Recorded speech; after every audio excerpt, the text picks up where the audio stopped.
नमस्कार दोस्तों, मैं हूं यूपी राजधानी न्यूज़ से केशव गौतम। आज हमारे चैनल में मौजूद हैं इलाहाबाद से चलकर आए हुए श्री मोतीलाल कश्यप जी, जो कि रिटायर्ड बैंक के अधिकारी हैं और पासी समाज एका मोर्चा के अध्यक्ष हैं तथा बहुजन अमाव पार्टी के पूर्व राष्ट्रीय महासचिव रह चुके हैं। आज हम जानना चाहेंगे कि कुछ ऐसी देश के अंदर विषमताएं हैं जिसके बारे में जानकारी लेना ज़रूरी समझते हैं। सर, मैं जानना चाहता हूं कि इस समय जो धर्म संसद देश के अंदर हिंदू राष्ट्र घोषित करने की बात कह रहा है, उस संबंध में आप क्या कहना चाहेंगे? धन्यवाद।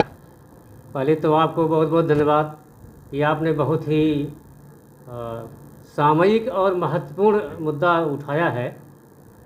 जब से यह सरकार आई है केंद्र में, कहीं न कहीं जहाँ भी चाहे कुंभ लगता है या उनकी धर्म संसद होती है, वहाँ इस तरह की कुछ अफवाह फैलती है मीडिया के माध्यम से कि हमारा देश जो है हिंदू राष्ट्र नहीं है, इसको हिंदू राष्ट्र बनाना है।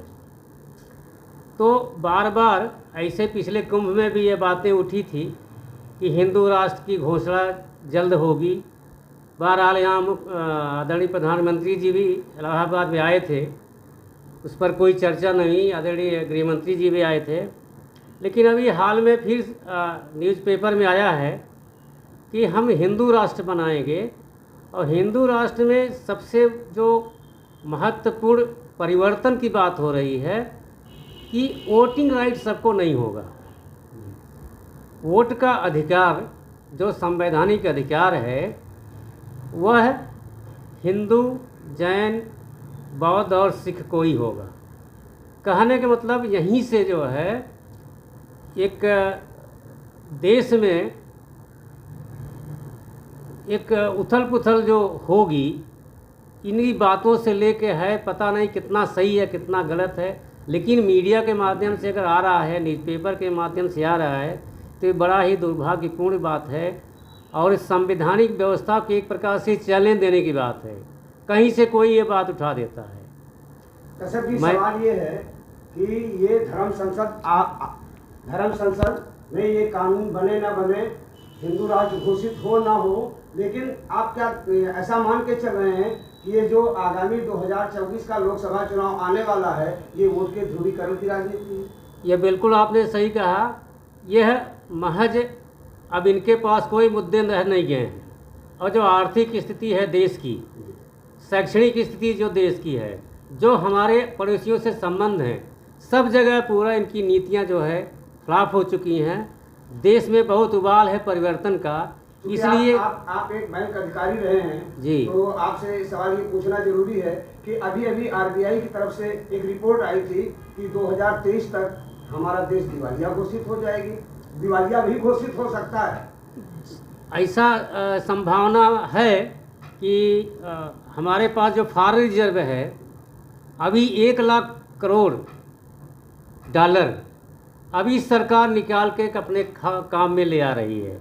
तो 4 लाख करोड़ डॉलर्स हमारे पास हैं, मात्र 4 लाख हज़ार करोड़। इसका मतलब ये हुआ कि अपनी हमारा फॉरेन रिजर्व कम हो रहा है।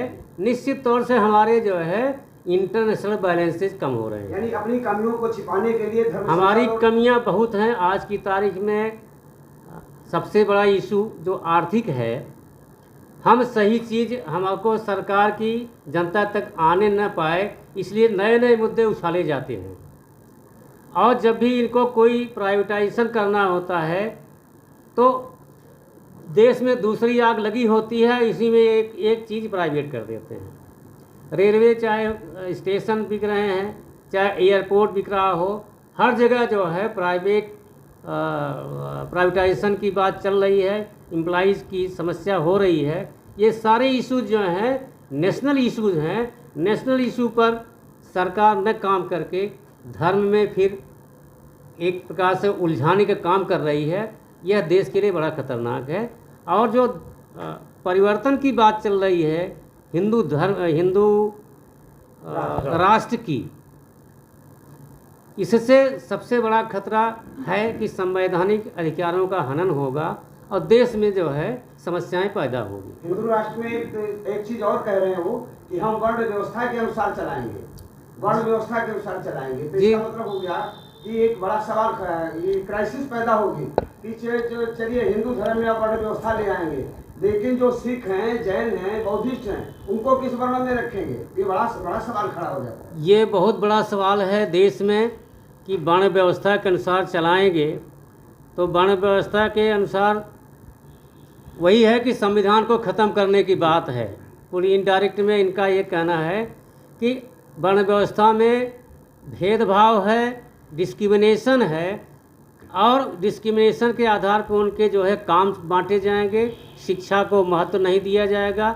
एक तबका शिक्षा काम करेगा, एक तबका व्यापार काम करेगा, एक तबका जो है और काम करेगा, और जो मेजॉरिटी है वह परेशान होगी।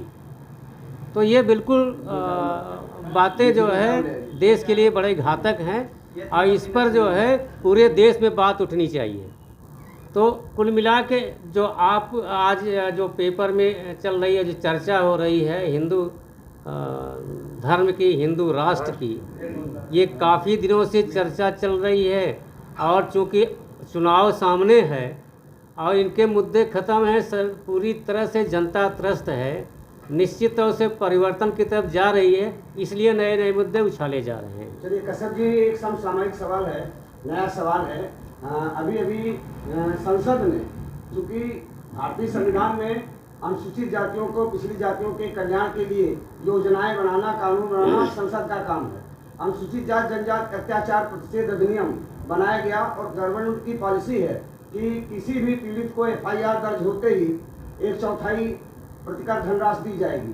अभी हाई कोर्ट के एक न्यायाधीश महोदय ने एक सिंगल पीठ का निर्णय है कि आप FIR दर्ज होने के बाद जो धनराशि दी जाती है उसे नहीं दी जानी चाहिए और जिनको दी गई है उनसे वापस ले लेना चाहिए, सजा होने के बाद ही प्रतिकर धनराशि दी जानी चाहिए। इस पर आपकी क्या प्रतिक्रिया है? इसको, इस निर्णय को आप कैसे देखते हैं? देखिए, आप जानते हैं कि इस देश में कोलिजियम सिस्टम है। कोलिजियम सिस्टम का यह मतलब है कि 500 घर खाली, पूरे 1,40,00,000 लोगों में 500 घर हैं, उसी परिवारों से जज निकलते हैं और यहाँ पर कोई सिस्टम नहीं है, जो चाहते हैं वो करते हैं और न्याय से गरीब वंचित रह जाता है। संसद का कानून बना जो 2 अप्रैल 2018 में पूरे देश के SC/ST समाज ने आंदोलन किया, उसमें 11 बच्चों ने कुर्बानी दी। उसके बाद ये और मजबूत बनाया गया, 1989 के बाद और मजबूत बनाया गया इसको। लेकिन जो न्यायालय हैं अपने अपने तरह से व्याख्या करते हैं। अभी कुछ दिन पहले ये कि व्यवस्था इसमें दिया था इन लोगों ने कि अगर घर के अंदर अकेले में अगर कोई आदमी मारपीट करता है SC/ST से, तो गालियां देता है, कुछ भी करता है, अपमानित करता है, तो वो SC/ST एक्ट उस पर लागू नहीं होगा। कहने का मतलब यह है कि घर के अंदर वो SC/ST नहीं होगा। यह कैसी विडंबना है कि इसका किस किस तरह से व्याख्या की जाती है। अभी आपने जो इशू उठाया है, जो कंपनसेशन SC/ST के लिए नियमतः था इस एक्ट में, उसको उन्होंने कहा है कि यह नहीं FIR के बाद नहीं देना है, जब जजमेंट हो जाएगा उसके बाद देना है, सजा होने पर। और यह सरकारी आंकड़ा खुद का है कि 23% केसेस में चार्ज प्रूफ हुए, उसमें भी लोगों को सज़ा नहीं हुई। तो इस कुल मिला के यह है कि इस एक्ट को निष्क्रिय करना है और सरकार इसके बारे में पूरी तरह से मौन हो जाती है ऐसी चीज़ों में। दूसरी चीज़ यह है कि जुडिशरी का कोई सिस्टम ये समझ में नहीं आता कि वैधानिक जो नियम पार्लियामेंट बनाती है उसको कैसे चेंज करते हैं, कैसे व्याख्या करते हैं, ये समझ के बाहर है। इस पर भी चर्चा देश में होनी चाहिए। इस तरह की व्यवस्था न्यायालयों में नहीं होनी चाहिए। बहुत बहुत धन्यवाद कश्यप जी, UP राजधानी न्यूज़ और क्रांतिपुर न्यूज़ से बात करने के लिए। इस पर चर्चा होनी चाहिए।